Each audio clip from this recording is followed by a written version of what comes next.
Bonjour tout le monde et bienvenue dans l'hebdo de Comics Initiative en compagnie aujourd'hui de Dominique Verret et d'un invité qui va apparaître dans quelques secondes. Mais avant ça, en tout cas, on voulait vous remercier en tout cas d'être présent à chaque fois pour les nouvelles émissions de l'hebdo. Ça fait plaisir. N'hésitez pas à les commenter toujours un peu plus, histoire qu'on puisse échanger ensemble aussi dans les commentaires. Donc, je suis en compagnie de Dominique Verret, qui nous avait déjà fait l'honneur de sa présence il n'y a pas très longtemps. Et avec qui on avait pu parler notamment de son parcours à travers les mangas. Et avant de commencer, je voulais juste faire un petit focus, puisque Dominique et moi serons présents samedi 31 janvier, donc 2026, pendant ce qu'on appelle le Grand Off d'Angoulême, voilà, de 10h à midi, pour une conférence qui s'appellera donc « Une culture qui réveille nos valeurs ». Donc, en compagnie de nos deux présences, tiens, il y a une petite faute, il y aura Wallo, donc journaliste d'Animeland notamment, David Michaudet qui fait le super podcast Arigato, et Sae Sibo, traductrice émérite notamment d'une œuvre génialissime qui s'appelle Nana, et qui participe à l'organisation du Japan Expo, si je ne dis pas de bêtises. Voilà. Elle s'occupe de tous les programmes de Japan Expo. De tout. Écoute, pour le coup, je pense qu'elle sait faire déjà une lourde tâche de travail en anticipation du mois de juillet. Ça se déroulera au lieu utile, le lieu utile donc, qui se trouve au Champ de Mars à Angoulême. Vous le savez, cette année, c'est une année un peu exceptionnelle par rapport au Festival d'Angoulême. Et donc là, ça aura lieu durant la même période que le FIBD ancienne version, mais cette fois-ci, écoutez, ce sera entrée libre, accès gratuit. N'hésitez pas en tout cas à en profiter. La salle est grande, mais il y a des places limitées, comme on dit, donc n'hésitez pas à venir, ne serait-ce que quelques minutes avant 10h pour pouvoir vous installer et profiter de cette rencontre qui promet de jolis moments, en tout cas, de ce qui a été et une exclusivité qui ne sera pas à manquer pour les gens qui vont être présents. Et après, quand les images apparaîtront sur YouTube, Wallo est le seul à avoir filmé l'arrivée du manga à travers les premières conventions. Et il va nous proposer des images dont certaines sont un peu spectaculaires de l'engouement des jeunes à l'époque pour les mangas, à une époque où on trouvait pas grand-chose et il y avait que quelques lieux magiques pour cela. Et donc ça va être en tout cas un moment qu'on espère le plus agréable possible et le plus qui va générer le max d'échanges. En tout cas, on espère vous voir nombreux sur place. Mais voilà, le petit focus est terminé. Mais aujourd'hui, on va accueillir une légende en fait des arts martiaux, des sports de combat. Ça fait un moment qu'on souhaite l'inviter dans l'émission et je suis ravi qu'il ait pu participer aujourd'hui. C'est Cyril Diabaté. Salut Cyril. Salut. Écoute, bienvenue dans l'hebdo. En tout cas, comme on en avait déjà causé avec Dominique dans l'autre émission, en tout cas, il y avait cette volonté d'avoir un invité fort sur le premier manga de la collection Kitsune qui va donc arriver fin mars. Et c'est vrai qu'à l'époque, on a directement réfléchi à qui aurait ce statut de premier préfacier de l'album, et on avait pensé à toi. Mais avant d'en reparler peut-être un peu plus longuement tout à l'heure, je me suis dit que la meilleure façon de te présenter, c'était peut-être de te laisser le faire toi-même, puisque tu as une biographie plus longue que mes deux bras réunis. Donc, est-ce que tu pourrais te présenter à celles qui ne te connaîtraient pas et n'auraient pas la chance de te connaître jusqu'ici? Bien sûr. Alors, je m'appelle Cyril Diabaté, surnommé The Snake, le serpent. J'ai commencé les sports de combat fin des années 80, début des années 90. J'ai fait de la compétition tout de suite. Et à partir de ce moment-là, ça a été ma vie, quoi. J'ai été focus sur les arts martiaux, les sports de combat pendant... je le suis toujours, donc depuis 1991, ça fait un paquet d'années. Ouais, ça fait très longtemps. Donc j'ai énormément voyagé, forcément, avec la compétition, avec les arts martiaux. J'ai été en Asie, mais pas que, j'ai été un peu partout dans le monde. Et mon premier voyage au Japon, ça a été un petit peu un choc. Ben, déjà, c'est un choc culturel, mais ça a été un choc parce que avant ça, j'étais bercé aussi dans mon enfance par un truc qui a été magique, un truc qui existait à l'époque, qui n'existe plus maintenant, c'est le Club Dorothée. Et, euh, et puis une première approche, je veux dire, les petits Français, ils ont connu le Japon à travers les mangas de cette époque, à travers les animes de cette époque, notamment avec les dessins animés japonais qui étaient diffusés sur le Club Dorothée. Et donc, on a été bercé par ça, on a été fasciné par la culture à travers ces dessins animés. Et, euh, et je dirais, en 20 ans de visionnage de dessins animés différents et puis de mangas, j'ai pu ensuite aller au Japon pour la première fois. Et ça a été un choc. Qu'est-ce Et qui tu t'a disais, le plus touché dans la culture japonaise, dans les relations avec les gens là-bas et dans l'environnement, préparation des combats, tout ça? Bah déjà, je pense hein, que quand on est piqué par le virus des arts martiaux, des sports de combat, et qu'on part au Japon, c'est un peu comme si on est passionné de reggae, de raga, et qu'on va en Jamaïque pour la première fois, on est complètement subjugué euh, par la culture, l'essence enfin les racines de la culture qui nous fascinent. Et c'est vrai que quand j'y suis allé pour la première fois, c'était en en l'an 2000. Donc ça fait 26 ans.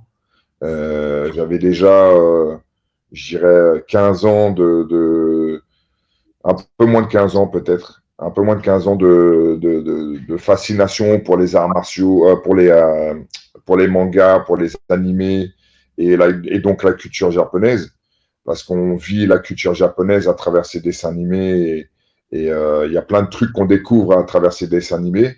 Alors, quand j'y suis allé pour la première fois, j'étais fasciné de retrouver un petit peu toutes les choses que j'avais vues dans les dessins animés, notamment leur culture culinaire, l'architecture, les vêtements, tous ces trucs-là m'avaient complètement fasciné. Et quand on se retrouve sur place, bah, on en prend plein les yeux. Donc, déjà, il y a une approche esthétique, culturelle, que ça soit la bouffe, que ça soit le design qui est vachement en avance par rapport à l'Occident à cette époque-là.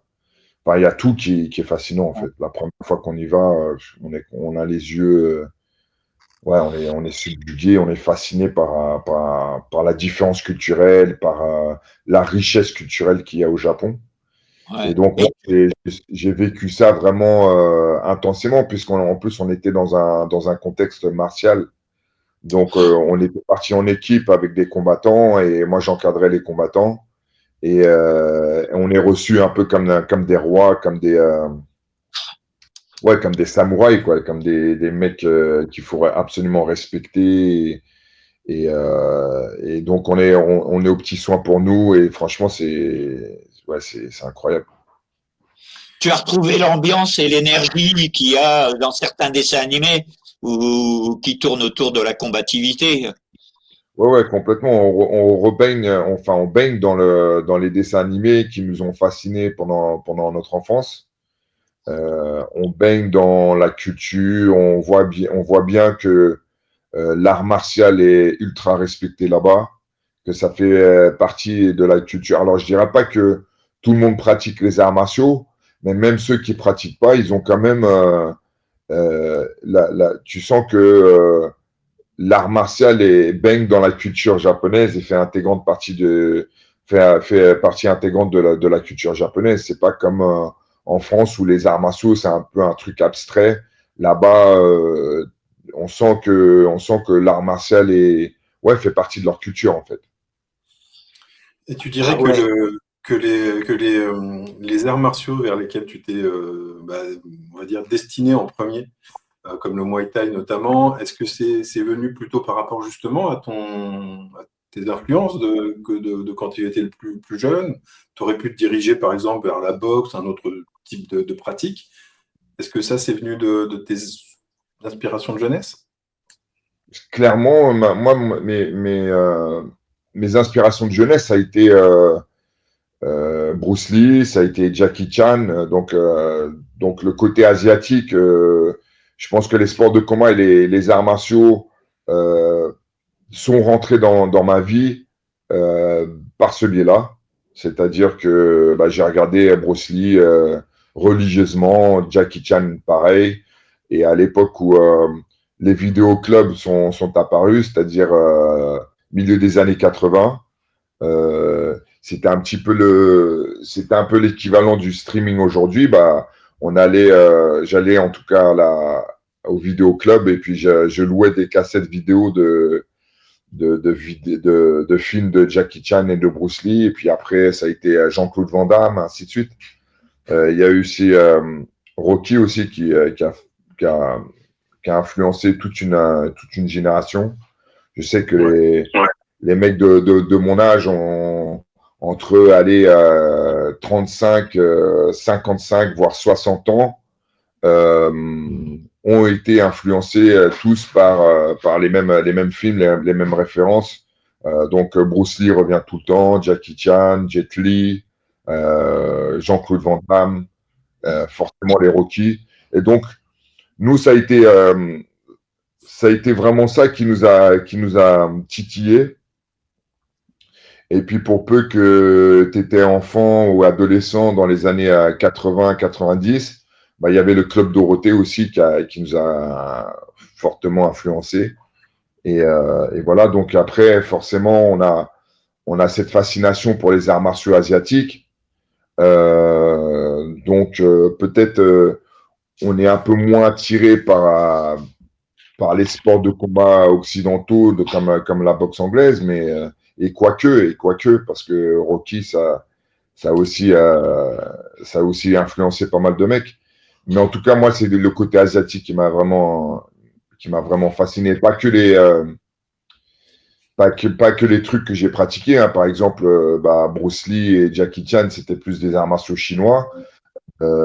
Ensuite, il y a eu la vague des ninjas. Donc, pareil, on a mangé du ninja.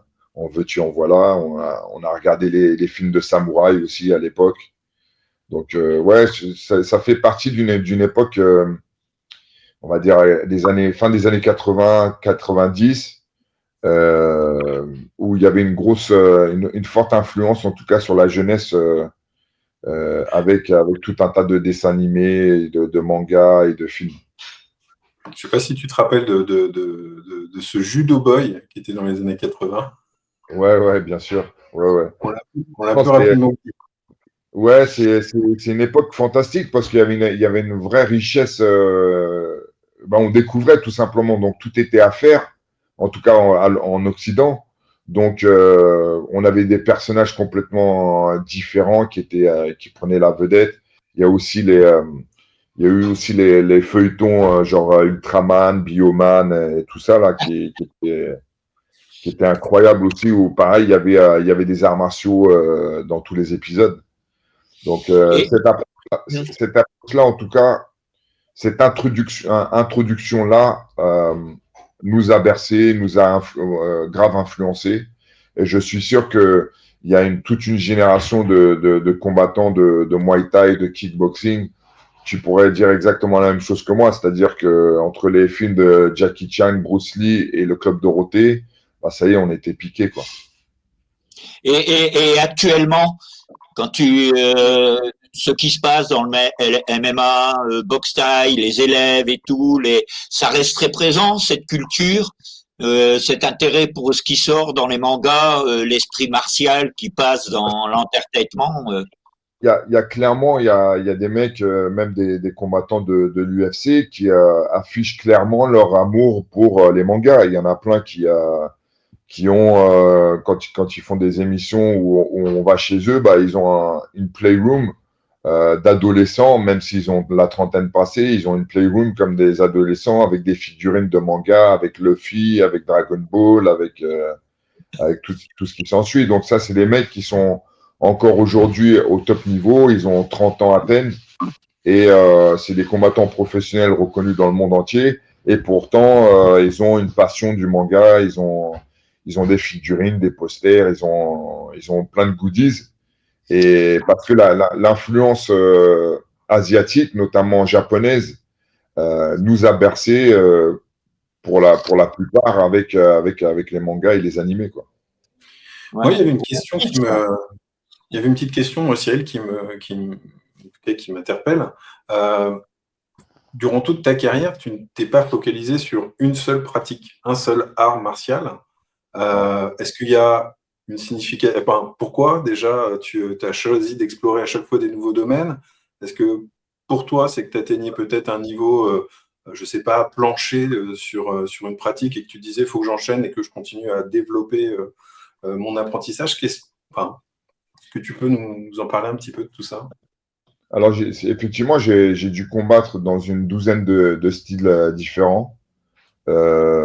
Et j'ai appris assez rapidement que chaque style avait ses qualités et ses défauts. Chaque style avait des raisons pour lesquelles il fallait pratiquer ce style-là et pas forcément un autre. Donc, il y avait cette fascination aussi pour des styles un petit peu atypiques et qui avaient vraiment des spécificités qui étaient intéressantes à apprendre. Mais il y a toujours un truc qui m'a attiré, c'est l'efficacité au combat. C'est-à-dire que je me voyais pas pratiquer l'aïkido, par exemple, ou je me voyais pas pratiquer le karaté Shotokan parce que dès le début, j'ai jugé qu'ils n'étaient pas assez réalistes, assez efficaces. Et donc, j'ai été, moi, poussé vers les styles qui me semblaient les plus réalistes et les plus efficaces. Donc, la douzaine de styles de combat que j'ai pu pratiquer en compétition, j'ai pratiqué surtout dans un souci d'efficacité. Et bon, ça m'a amené naturellement vers le MMA puisque, à mon sens, c'est le style de combat le plus efficace. C'est l'art martial le plus efficace. Et donc, j'ai été naturellement vers le MMA. Je dirais, à un moment donné, je pense que c'était les trois. J'avais déjà fait les trois quarts de ma carrière, et ben le dernier quart s'est passé exclusivement en MMA. Et une chose également que moi je trouve assez en tout cas notable, ce qui n'est pas le cas de beaucoup de champions, c'est que au final, tu as commencé à apprendre dans les années 80. Aujourd'hui, tu transmets réellement toute ton expérience au sein d'une école. Ouais. C'est simple d'apprendre et de transmettre? Alors, c'est pas simple. Non, c'est pas simple parce que c'est un métier de passion et que à partir du moment où on a cœur on a cœur à bien faire. Et moi, c'est vrai que je suis un peu perfectionniste. On se prend beaucoup la tête. On se prend beaucoup la tête sur faire au mieux. Il y a aussi une énorme part de l'humain dans la transmission du savoir dans les arts martiaux. Même si je reste le sensei et le patriarche de mon école, on se lie de tout un tas de sentiments fraternels. J'ai eu même des relations très puissantes en tant qu'enseignant où ça va au-delà du côté martial. On a l'impression que c'est des membres de la famille à un certain moment. Et paradoxalement, on est aussi à une époque où les valeurs martiales se perdent de plus en plus. On a une époque où le paraître devient plus important que le reste. Et donc, forcément, c'est un peu antagoniste avec mon enseignement, c'est un peu antagoniste avec ce que moi j'ai appris à travers les arts martiaux. Et c'est vrai que plus le temps avance et plus il y a une friction entre, je dirais, l'ancienne mentalité et la nouvelle mentalité. Et ouais, c'est un constat, c'est pas que moi qui fais ce constat-là, hein, c'est tous les enseignants dans les arts martiaux et dans les sports de combat, on a le même constat, on vit une époque difficile pour la transmission du savoir, en tout cas martial. Mais si je peux t'interrompre, moi, vu de l'extérieur par rapport à, je suis allé en Thaïlande en 81 avec Belloni Gym, chez Ojoki Gym, et l'ambiance, euh, comment dire, on était aussi dans une Thaïlande qui est difficile de retrouver. Et par exemple, on allait au La Dam Nun. J'avais l'impression de me retrouver dans un endroit du début de siècle, dans l'ambiance et tout. Et la dernière fois que j'y suis allé, ça fait 1 an et demi, on voit débouler les cartes de tourisme qui viennent voir des combats. Et puis, je trouve, en regardant des combats et en suivant un peu des pratiquants sur Internet, ce qui était énorme dans ta génération de rentrer dans un monde, dans une culture complètement différente qui nous nourrissait, qui répondait à ce qu'il y avait au plus profond de nous, que maintenant ça devient complètement fastoche d'aller s'entraîner, de rentrer dans une voie. Je dirais ça atteint une dimension très matérielle, très business. Tu vois, il y a un côté très pro. T'es pro de MMA, t'es pro de foot ou de golf, alors que l'origine des arts martiaux, c'est relié à quelque chose de très très profond, quoi. Ouais, c'est clair que le côté peut-être, moi je suis allé en Thaïlande pour la première fois ça fait 30 ans. Donc, j'y suis allé pour la première fois il y a 30 ans environ. Euh, c'est clair que il y a eu une transformation de la société thaïlandaise. Hein. Ça a vachement changé. Il y a un côté business aussi autour des arts martiaux et notamment du Muay Thai qui a été développé. Mais il n'empêche que euh, même si euh, même si la forme a beaucoup changé, le fond dans son essence n'a pas tant changé que ça. C'est toujours aussi dur de faire de la boxe thaï. C'est toujours aussi dur de prendre des coups. C'est toujours aussi dur de les apprendre. Donc ça, déjà, et il y aura jamais, même si la société avance et progresse, entre guillemets, et en tout cas évolue, ça, rien n'y changera. C'est-à-dire que le combattant de MMA d'il y a 50 ans, le combattant de MMA dans 50 ans va autant en chier qu'il y a 50 ans en arrière, tu vois. Donc, ça changera pas. C'est peut-être l'habillage qui va changer, c'est peut-être la forme qui va changer, mais le fond, on reste quand même sur quelque chose de dur, de rugueux, infiniment prenant aussi, parce que si on veut devenir un champion de boxe thaï, ça veut dire qu'on doit vivre boxe thaï, manger boxe thaï, on doit le vivre à fond, on doit être à fond dans son art. Et ça changera pas, ça. Donc, effectivement, l'habillage, la forme, ça va changer. Il y a peut-être des mauvais côtés qui vont se développer. Il y a des bons côtés aussi qui vont se développer. C'est juste une transformation qui a été assez dynamique ces dernières années. Mais bon, il y a du bon et du mauvais, quoi. Eh ben, pour toi, qu'est-ce qui change? Tu parlais que c'était différent, c'est dans la transmission. Pour toi, c'est surtout la transmission, la pédagogie. Non, la pédagogie, elle s'est améliorée. La pédagogie, elle s'est améliorée. Les moyens se sont améliorés. Les moyens techniques et matériels se sont améliorés.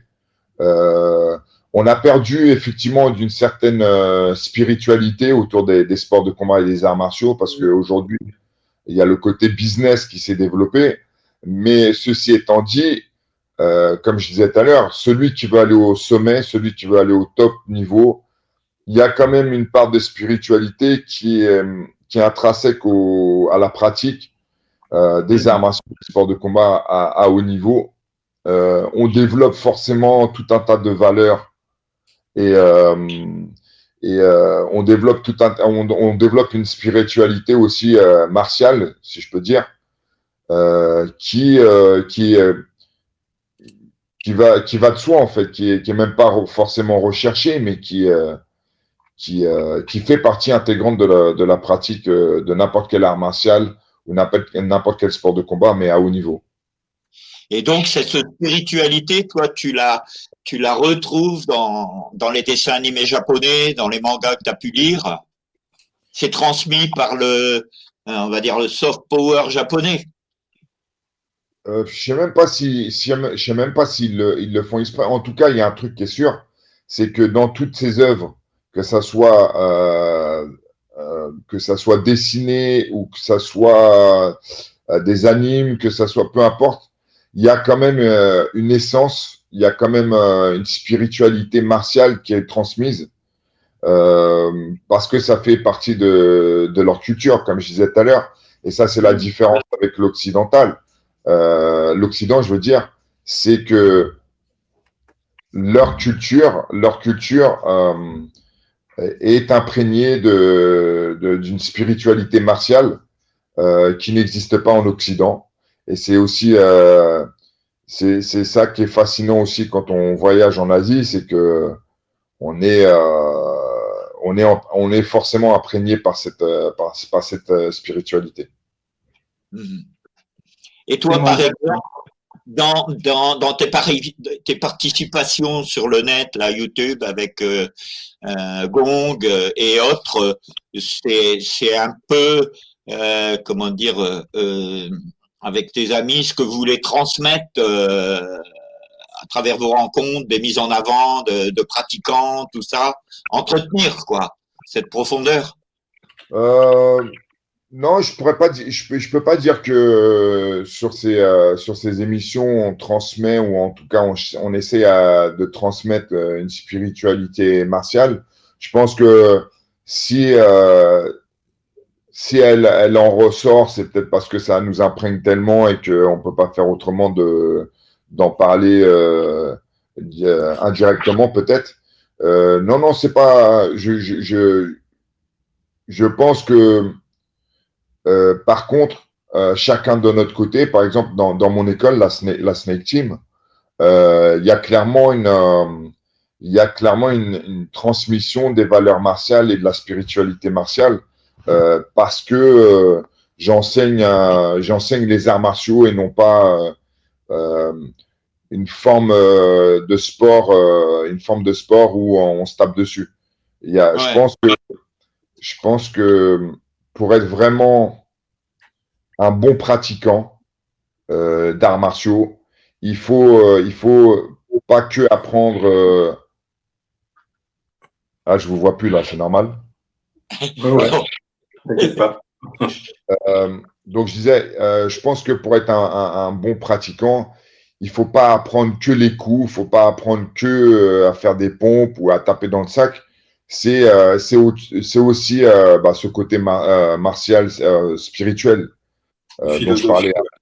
Ouais, philosophique, voilà, exactement. C'est vraiment une philosophie qui habite ces pratiques-là et qui sont, si on le fait correctement, si on pratique correctement et si on l'enseigne correctement, ça va de soi, quoi.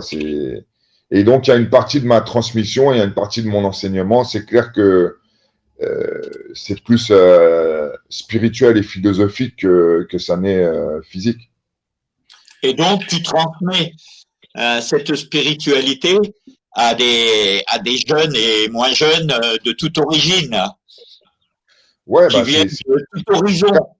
Les Rebeux, les Renois, les Gaulois, les Feuges et tout le monde passe là, quoi. j'espère en tout cas qu'il y a une partie de. Enfin, j'espère. Non, j'ai le constat de voir que il y a une certaine spiritualité, il y a une certaine philosophie qui est transmise, puisque bah, il y en a beaucoup qui m'en font pas.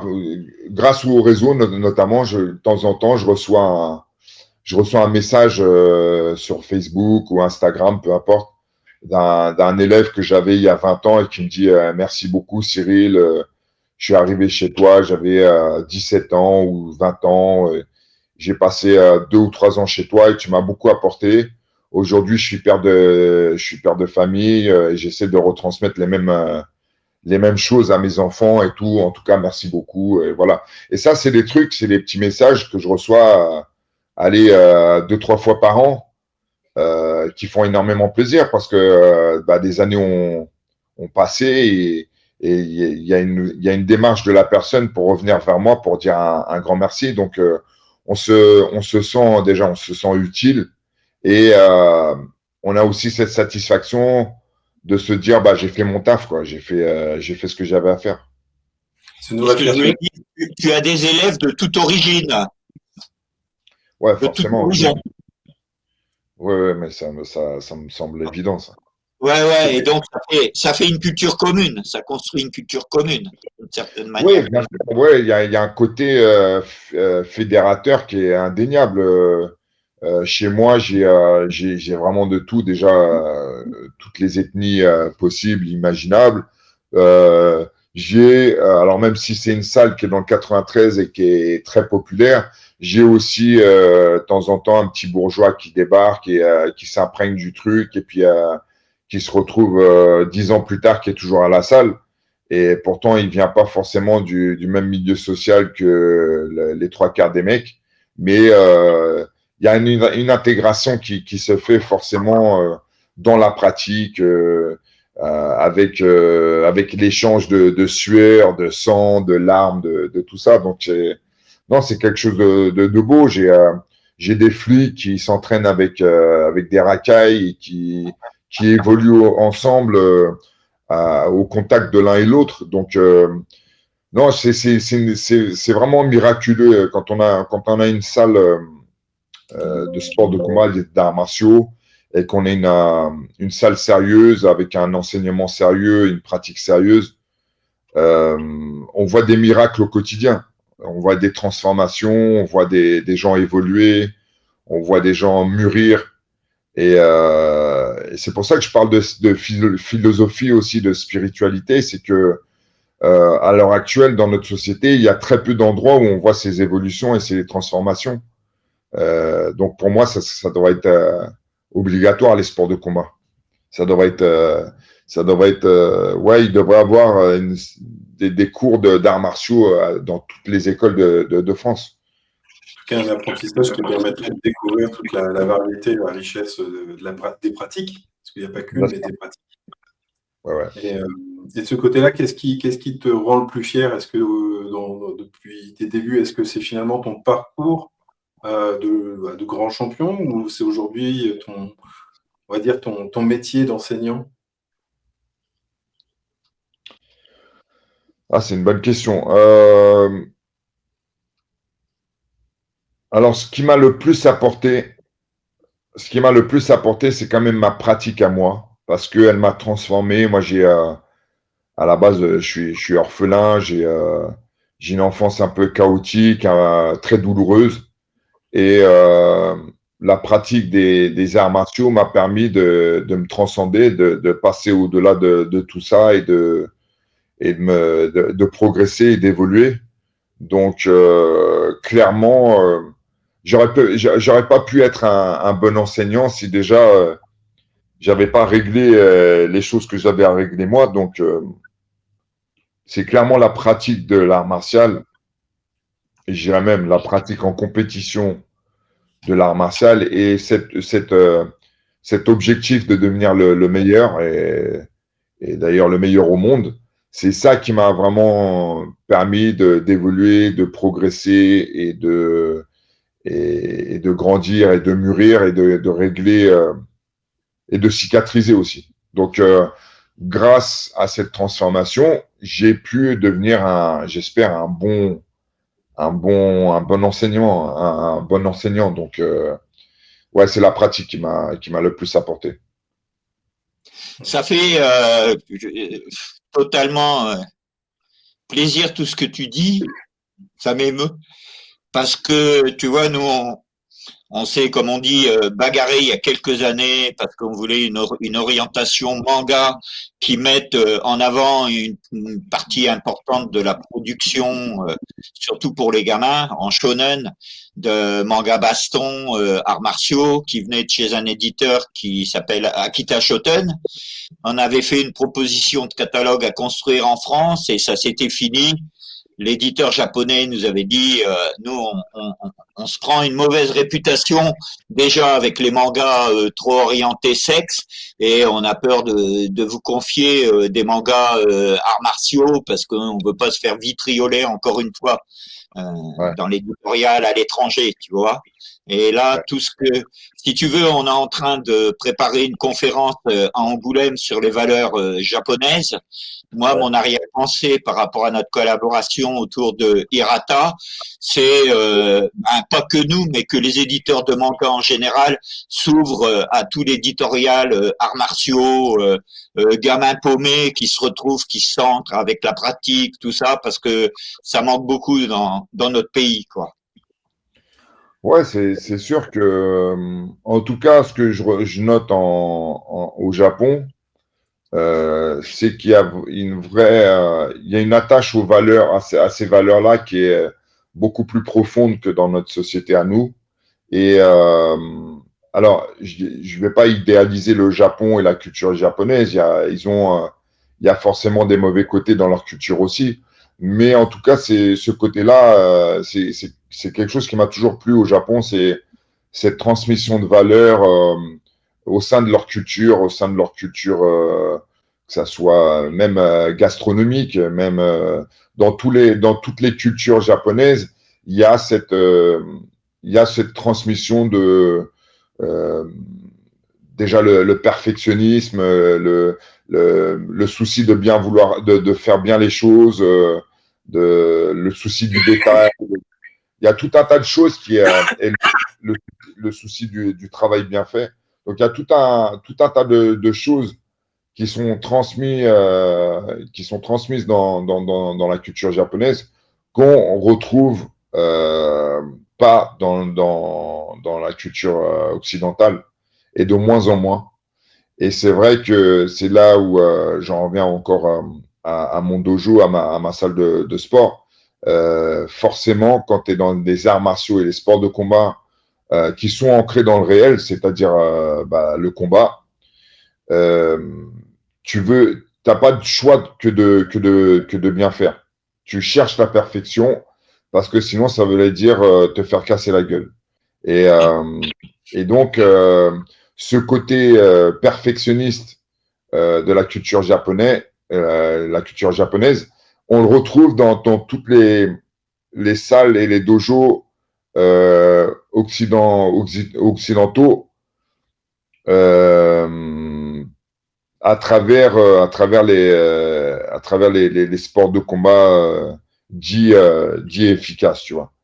Et, c'est pour ça que les pratiquants de, je sais pas, de boxe thaï ou de MMA ou de kickboxing qui se retrouvent au Japon, les combattants de n'importe quel pays, quand ils vont au Japon, ils ont une fascination pour ce pays parce que c'est comme à la maison, en fait.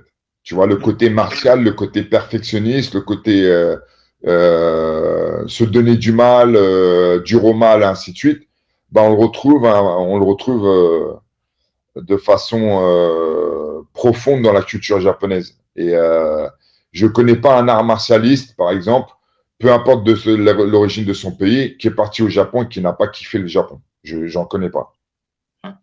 Donc, il y a bien quelque chose là-bas qui nous manque ici. Tout à fait d'accord.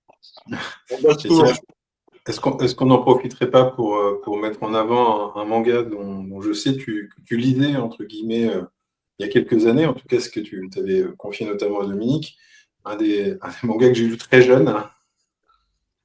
Noritaka, hein, voilà. J'ai adoré cette.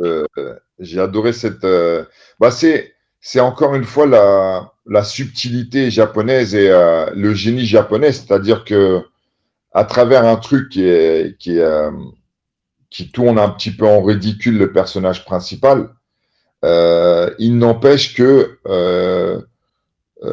Noritaka transmet tout un tas de valeurs qu'on retrouve encore une fois dans la culture japonaise à travers un petit gamin un peu chétif, un peu rigolo, qui évolue, qui subit une transformation et qui devient un combattant redouté.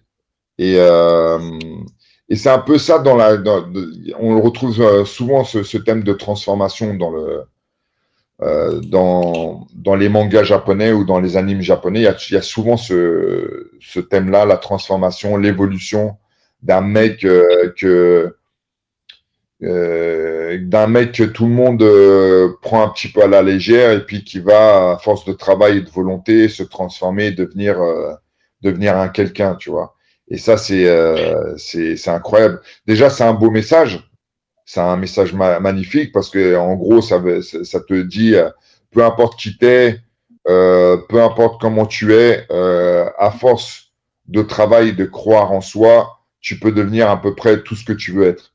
Et ça, c'est un vrai, et ça, c'est des messages qui sont donnés dès le plus jeune âge dans la culture japonaise. Alors, dans les faits, euh, est-ce que le japonais de base, euh, ça lui permet de devenir, d'évoluer, machin, ça, j'en sais rien, parce que il y a peut-être d'autres freins, il y a peut-être d'autres blocages. Comme je disais tout à l'heure, dans n'importe quelle société, n'importe quelle civilisation, il y a les bons côtés et les mauvais côtés. Donc, les Japonais, autant ils ont des messages comme ça, autant ils se brident, ils sont bridés.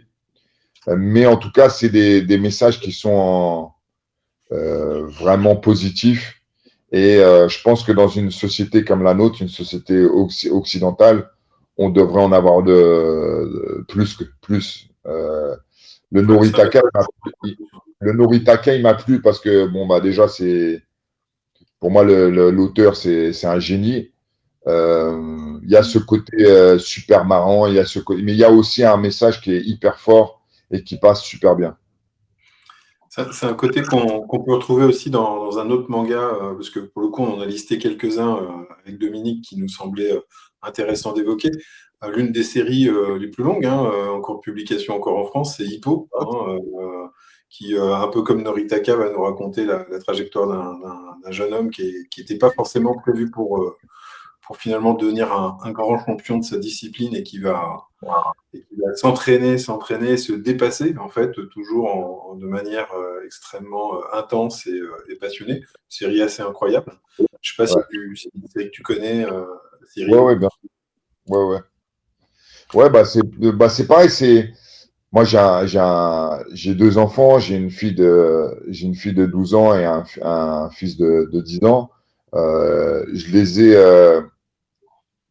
je leur ai transmis cette passion pour le manga. En même temps, c'est pas très difficile, hein. Je pense qu'aujourd'hui, tu donnes un manga à n'importe quel gamin occidental. Il suffit de choisir le bon et ça y est, c'est parti. Le virus est transmis. Donc mes enfants lisent des mangas depuis. Et puis il y a un autre truc aussi, c'est que même si c'est une bande dessinée et qu'il n'y a pas tant de texte que ça a introduit la lecture chez les jeunes enfants aujourd'hui. Mes enfants, ils ont commencé sur les mangas et aujourd'hui, ils lisent des romans. Parce que c'est un excellent moyen euh, pour faire comprendre aux enfants que à travers des mots, on peut vivre des aventures. Et, euh, et donc aujourd'hui, ils lisent des romans, ils continuent les mangas, mais ils lisent des romans aussi. Et ça, je suis sûr que c'est parce que je leur ai introduit la lecture grâce au manga. Et aujourd'hui, ils kiffent Noritaka, ils kiffent. Qu'est-ce qu'ils ont lu? Ils ont lu Death Note, ils ont lu tous les grands classiques d'aujourd'hui, quoi. Ouais. Tiens, il y a une série en tout cas que Dominique va se faire plaisir à nous vanter les mérites. Ouais, ça c'est la première série résolument martiale qui a été publiée. Même à l'intérieur de Tonkam, à l'époque, quand j'ai demandé la licence au Japon, il y avait personne qui était chaud. Et on peut voir l'âge de le feuillette. Le compromis, ça a été, on fait pas de frais en plus au niveau du lettrage, c'est-à-dire que tous les onomatopées, on les laisse comme ça, ils sont même pas sous-titrés. Donc, j'ai fait une publication un peu au rabais économique pour pouvoir passer le truc. Et puis, c'est quand même devenu, ça a quand même continué, perduré avec Free Fight. Donc, ça a été une réussite, une ouverture. Mon fils le lit en ce moment, il vient de commencer, il adore. Ah, c'est trop bien, c'est trop bien. Ouais. Et puis, en Et fait, on en a. tu sais, Cyril, dans le milieu éditorial, manga, même BD, ça fait des décennies que je passe pour un bourreau. Parce que comme toi, mais pas à ton niveau, je suis passé par la Thaïlande et par tout ce que tu évoquais. Et ça te marginalise dans certains milieux et étonnamment dans les milieux culturels qui ont quand même une responsabilité à l'égard de la société, quoi, des nouvelles générations. Ouais. Et là, ton passage d'aujourd'hui, je t'assure que ça va faire bouger les têtes. Bah, écoute, j'espère. En tout cas, ça fait plaisir. Tiens, une Merci. autre référence que je lise, parce que ça aussi, c'est un titre que connaît beaucoup Ah, Dominique. Baki. Ouais. Ouais. C'est pareil, tu vois, Baki, on l'a lancé chez Delcourt. Les préoccupations de beaucoup d'éditeurs, c'est de faire de l'oseille. Il a laissé tomber le titre et maintenant c'est passé chez un éditeur qui s'appelle Meian, qui est, on va dire, plus proche du public, plus proche des jeunes, plus sur le terrain dans la réflexion et ça a cartonné, Baki. Qui Ouais. défend très bien le titre, on peut le dire. Ouais. Il y a pas encore une fois, il y a des combattants MMA actuels qui ont pris ce surnom-là, tu vois, qui s'appelle Baki, et Ouais. c'est pas pour rien. Donc, non, la culture japonaise encore aujourd'hui, elle fait partie intégrante du monde martial et sport de combat de haut niveau, au niveau mondial. Ouais. Tu vois, c'est une histoire de famille, Baki, parce que c'est mon fiston Naji qui faisait les adaptations. Quand il était gamin, je l'emmenais en Thaïlande à 5-6 ans, et le matin, c'était entraînement de boxe thaï avec les jeunes du guest house. Il m'a envoyé chier, mais je sais pas le nombre de fois. Et maintenant, il a mis son gamin qui a 9 ans, Jules, au MMA. D'accord. Sur de transmission, tiens, on va terminer. Je termine juste en montrant trois autres titres qu'on avait sélectionnés. Il y avait Né pour cogner aussi, ça, c'est que connaît bien. Ah, ça, c'est Job. C'est une compète dans une ville japonaise du champion annuel. Et le héros, il a un grand problème, il a un grand zob et il a beaucoup de complexes à l'égard des nanas. Donc, t'as toutes ces préparations pour la compète finale et puis ces difficultés de rentrer dans un flirt, quoi. Donc, c'est très drôle. Ah, je connaissais pas. Je connaissais Tu pas. peux le conseiller à tes enfants, ils vont se faire de la gueule. Tiens, juste avant de passer à un titre qui, je pense, en tout cas, vous aura marqué si vous l'avez lu, il y a aussi une chose qui est intéressante dans les mangas, c'est de montrer que les arts martiaux, ça n'est pas uniquement destiné aux garçons, puisqu'il y a une des séries cultes de Naoki Urasawa qui s'appelle Yawara, qui nous raconte la destinée de cette jeune femme qui va devenir une grande championne de judo. Hop, tiens, avec les éditions récentes là, que l'on peut voir ici. Et puis, il y a un titre qui, à mon avis, a été très compliqué à proposer à l'époque et qui a eu un parcours très chaotique en termes d'édition lié à des problématiques japonaises, notamment éditoriales. C'est un titre qui s'appelle Coq de combat. Ah oui. Donc, tu le connais, ce titre, Cyril? Ouais, pareil, mon fils adore. Ouais, ben ça, l'histoire, on l'a découvert. J'étais allé avec Delcourt, Guy Delcourt, le boss des éditions Delcourt au Japon, et on traîne tout le temps dans les librairies. Où là, on était dans un endroit où, comment dire, c'est un endroit où tu pouvais utiliser les ordis et tout, et en même temps, il y avait une partie vente de manga et comme de combat. Si tu veux, ça a été important pour moi. Pour exorciser. Comme moi j'ai vécu longtemps à Montreuil, 93, tout ça, et ça a été très dur parce que dedans il y a beaucoup de défonces. C'est le côté glauque, quoi, qui peut tourner autour des arts martiaux, de la marginalité et tout. Et j'ai travaillé sur les premiers volumes et ça a exorcisé des choses en moi sur une période de ma vie très glauque, très hardcore, quoi. Ouais, Et c'est un manga, comment dire, hyper important, quoi. ouais, ouais, qui est je suis hyper d'accord. puissant, qui est dur. C'est un vrai manga là pour le coup qui se destine, je dirais. C'est pas pour les plus jeunes ou les adolescents. C'est une lecture qui est extrêmement difficile, je trouve, au départ à encaisser tellement il y a des choses Ouais, qui sont je pense puissantes qu'il y a différents degrés de lecture. Je pense qu'un les lecteurs plus jeunes, ils vont pas forcément voir la profondeur du truc. Et puis peut-être en prenant un peu plus d'âge et en revenant dessus, ils vont se rendre compte de de la profondeur du truc. Ouais. et puis et puis il y a aussi quelque chose que je trouve très intéressant en tout cas dans Code de combat, c'est que ça nous amène à penser autrement. C'est-à-dire qu'on a quand même un personnage qui part d'une situation personnelle très compliquée pour finalement essayer de trouver une sorte de rédemption via les arts martiaux. Il trouve son but, en fait, au niveau de sa vie, en fait, via les arts martiaux. Et c'est hyper intéressant, en tout cas, de voir. Moi, ça me fait penser à une chose dont on parle depuis le début, qui est l'esprit, le côté valeur, en tout cas, que tu promeus, Cyril, à travers l'enseignement aujourd'hui des arts martiaux. Il y a un titre qui, pour moi, fait sens en termes de portée philosophique. Hop, c'est Vagabond de Miyamoto, de Takehiko Inoue, j'allais dire Miyamoto Musashi, non, c'est le héros. Est-ce que ça, c'est quelque chose que tu connais aussi? Alors celui-là, j'ai pas lu. Pourtant, je suis un grand fan de Musashi. Ça a été longtemps mon livre de chevet, le traité des cinq roues. Et, j'ai lu beaucoup de choses de lui. Donc, je pense que la lecture de ces récits-là m'a profondément imprégné.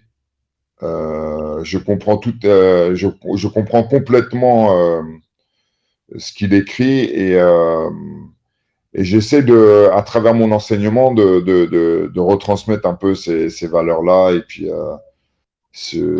ouais, ce pragmatisme, parce que pour le coup, il était très pragmatique, mais ouais, c'est quelque chose qui m'a imprégné quand même, les écrits de Musashi. En tout cas, si tu as l'occasion, je t'invite fortement à aller découvrir le travail de l'auteur japonais Takehiko Ouais, Inoue sur Vagabond. il est joli le design, là. C'est Ouais. c'est aussi beau que très bien adapté. Et en tout cas, il n'y a pas que l'aspect combat, entre guillemets, codification samouraï qui est mis en avant. Il y a vraiment l'état d'esprit. En tout cas, c'est un titre que Dominique a lancé hein, aussi, faut le dire. Pardon? C'est un titre que tu as toi-même édité, en tout cas que tu as lancé. C'est quand j'ai quitté Tonkam pour passer Ah chez bon. Delcourt. En fait, il y a sa femme, son épouse, l'épouse de l'auteur, qui était venue en France pour discuter avec nous. Et elle nous a dit OK pour le bouquin, pour qu'on le sorte. Quand on s'est retrouvé à Charles de Gaulle et qu'on l'a raccompagné à son avion, quoi. Et ça, ouais, ça a été un grand moment. Mais la publication, j'ai pas pu la suivre parce que je suis parti, j'ai quitté Akata à cette époque-là. Et hop, je vais essayer de trouver l'image ouais, non, on va pas trouver l'image, on va prendre celle-ci. Il y a une chose aujourd'hui qui nous permet de faire le lien, en tout cas, sur, comme je le disais, sur la présence de Cyril et sur le côté manga, samouraï, arts martiaux.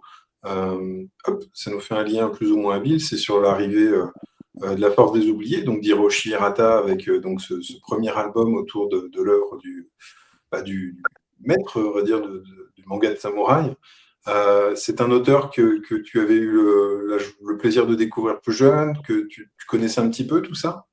Moi, j'ai connu tardivement, et c'est vrai que je me suis replongé dedans quand Dominique m'a gentiment demandé de faire la préface. Et ça m'a replongé dedans, et c'est vrai que c'est un auteur qui est incroyable. Tu sais, pour la petite histoire, ça te dit le magazine Budo Oui, de la famille Play? oui, oui. Voilà, et quand Play faisait son magazine, en fait, c'est Budo qui a été le premier à publier du manga, et c'était les mangas de Monsieur Hirata qui D'accord. paraissaient, sans avoir demandé les droits. Je sais pas le niveau de la traduction et tout, mais c'est comme ça que Hirata et le manga est rentré en France, quoi, dans un Ok, magazine d'arts martiaux. ok, ok. Est-ce que là, pour le coup, tu vois, comme tu disais que tu avais pu t'y replonger, est-ce que le message que porte Hirata te semble toujours aussi important, en phase avec d'autres titres qu'on a pu évoquer? Ouais, non, mais enfin, je dirais même, c'est l'essence, en fait, de tous de toutes les œuvres martiales de manga que j'ai pu voir japonais. L'Hirata, c'est vraiment l'essence du truc. Il va droit au but, en fait. Il y a pas de. Et ouais, pour moi, c'est l'essence. Voilà, c'est l'essence. J'ai pas de meilleure explication. C'est toutes les valeurs martiales retransmises dans une œuvre, et euh, et euh, et puis c'est profond en plus. Je pense qu'il y a encore une fois, il y a différents degrés de lecture. Euh, j'ai donné à mon fils.